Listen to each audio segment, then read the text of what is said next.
D.C., the nation's capital.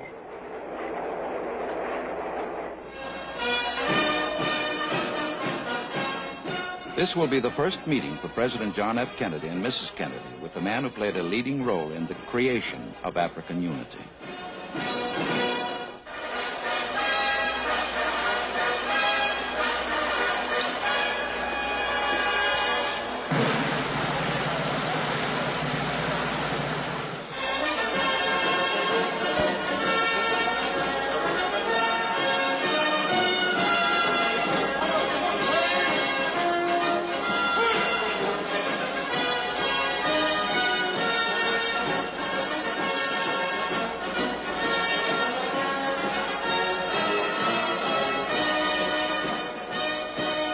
Ladies and gentlemen, I know I speak in behalf of all of my fellow Americans in welcoming His Imperial Majesty back to the United States. Since His Majesty visited the United States nearly a decade ago, we have seen one of the most extraordinary revolutions in history, and that has been the appearance on the world scene of 29 independent countries in the short space of less than 10 years, including over 150 million people. The conference recently held in His Majesty's capital served, I think, to bring together in a great cooperative movement the people of most of these countries.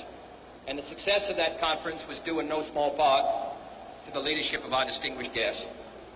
His efforts to move his country forward and provide a better life for its people, and his efforts throughout the world, which stretch back over 30 or 40 years. For all of this, Your Majesty, we take the greatest pride in welcoming you here.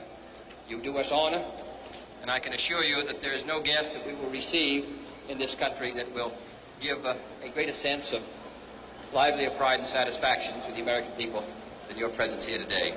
Your Majesty, you're most welcome.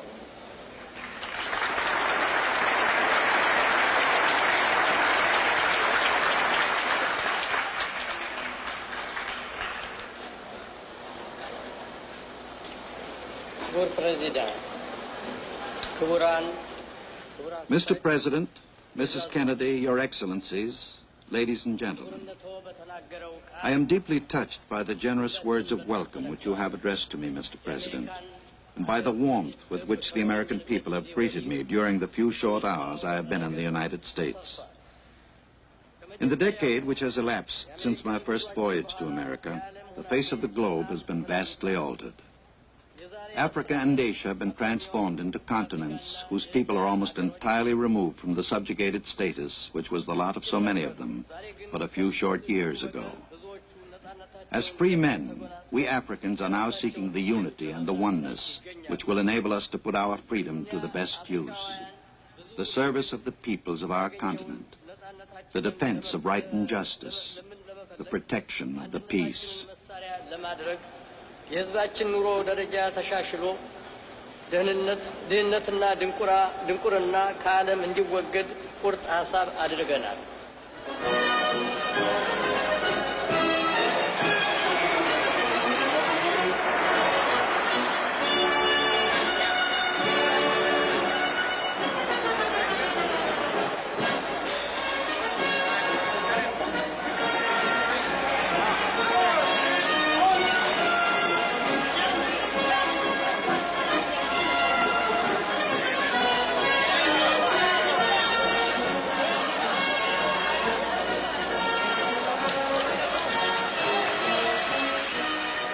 A group of Ethiopian women are among the welcoming crowds. The Emperor of Ethiopia has come to Washington to discuss important aspects of world peace and economic progress. He confers with President Kennedy on African problems and aspirations in these vital areas.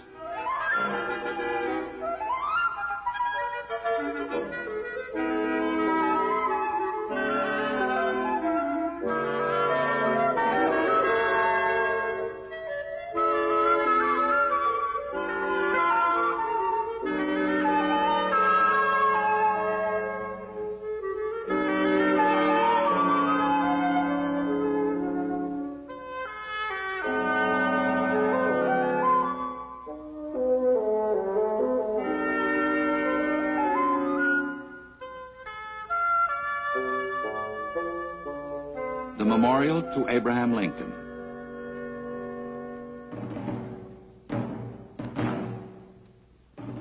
The Emperor and his party arrive at the Lincoln Memorial to place a silver wreath in honor of the American president, who is an international symbol of unity and freedom. President Kennedy's Secretary of Interior, Stuart Udall, accompanies the Emperor. Included in the Emperor's party are Ras Imru Haile Selassie, Ambassador Dinky, Ethiopian Ambassador to the United States, and Ambassador Corey, United States Ambassador to Ethiopia.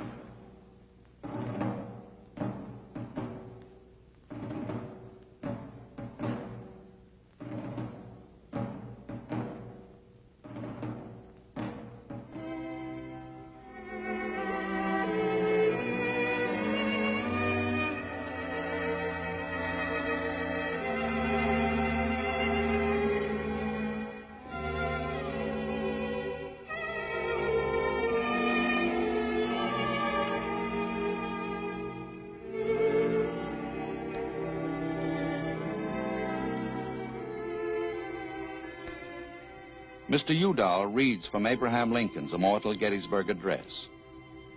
They gave the last full measure of devotion.